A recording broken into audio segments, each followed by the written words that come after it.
Today we're going to be making something gorgeous with resin, but first things first, we have to mix up our resin. And today I'm actually using the deep pour epoxy from Let's Resin.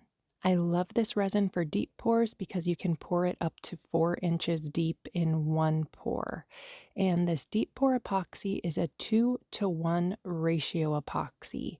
So your two jugs that come in your kit are going to be a different size because you pour 2 parts A to 1 part B. So I poured my part A in first, and that was 2 parts A to 1 part B. So I poured in 16 ounces part A, and now I'm going to pour in 8 ounces of my part B to make 24 ounces total.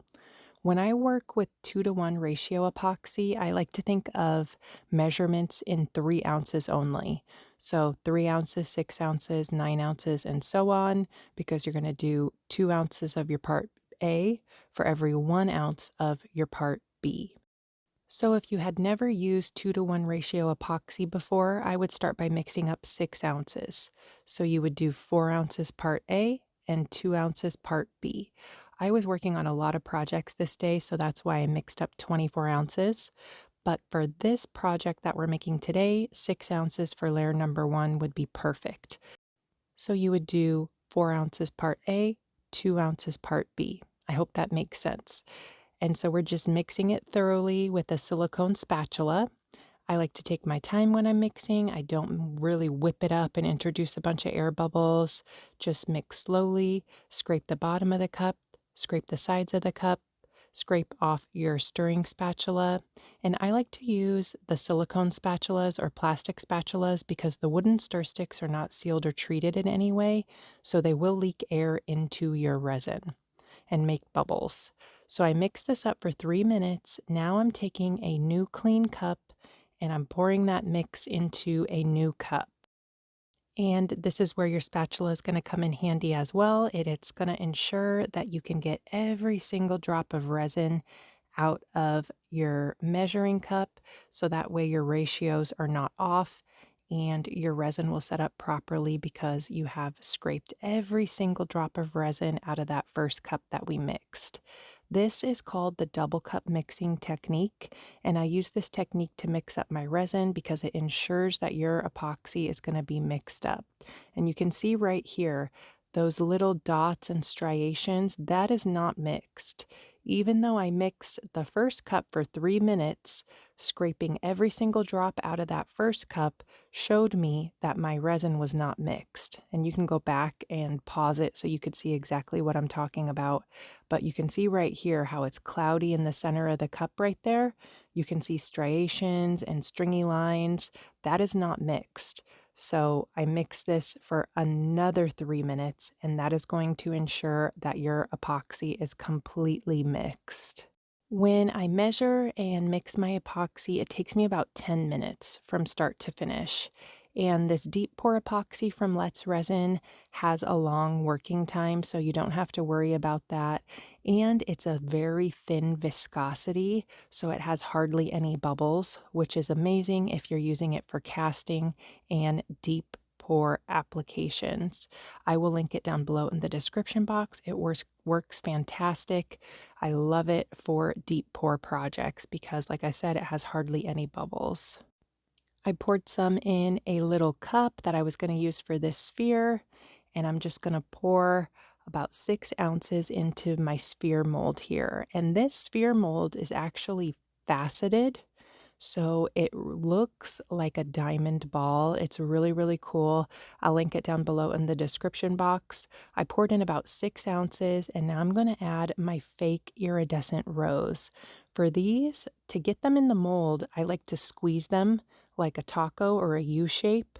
But first thing, I like to take it and dip it into my cup that I had my clear resin in, just to get some resin in between all those flower petals, so no air bubbles get trapped in between the petals while I'm placing it inside the mold. It is a little bit of a tight squeeze, but just take your time, kind of hit it in that U shape, squeeze it, and then you'll be able to wedge it in there. And then I just push it down into that clear by the stem, pushing it down, let it cure overnight. This is the next day. I mixed up some more 2-to-1 ratio deep pour epoxy from Let's Resin off camera, and I'm just filling up the mold the rest of the way with clear deep pour epoxy from Let's Resin. And that's it. I'm going to let it cure overnight. Here we are, day number 3. I had a little bit of room left over in my mold, so I decided to add a little bit of glitter. This was just about 1 ounce of resin, not much at all. The deep pour epoxy will shrink a little bit as it's curing, so keep that in mind. I thought I was just going to make all clear for this project, but when I checked it on day number 3, I had a little bit of room left in the mold, so I mixed up a little bit more epoxy, added some glitter, filled up the mold the rest of the way on day number 3. Here we are, day number 4, getting ready to take this out of the mold. For these, I like to turn it upside down like this, push with my thumbs, and kind of wedge my first 3 fingers on both hands into the opening of the mold to get an opening, and then it will come right out. But be careful because sometimes these go flying out of the mold. So just work slowly, take your time, be patient. You also don't want to rip your mold, so just kind of wedge it out of there and it will come out if you have patience and just take your time with this. One time I had a sphere go flying. It actually went across the room and it got a little bit of a scratch on it. So just be careful and take your time while you're demolding these. But here's how it turned out. So absolutely gorgeous. I love the faceted look of this sphere. You can see when the sun hits it, it casts a lot of really pretty rainbows from just the different facets on the actual piece itself from the mold. Very, very fun project. And I like that little bit of glitter on the bottom, just kind of popping up through there. Very, very cool. This is such a fun project. I hope you give this a try, and I hope you give 2-to-1 ratio epoxy a try as well if you've never tried it before. I got my 2-to-1 ratio epoxy from Let's Resin's website. They have everything you need to do resin. I'll link all the materials and supplies I used down below in the description box. Let me know what you think of this piece down in the comments, and don't forget to subscribe. And go check out a few more of my other videos. It really helps out my channel if you watch a few of my videos back to back. I hope you guys are all doing fantastic. Thank you so much for watching, and I will see you guys soon for another video. Bye, guys.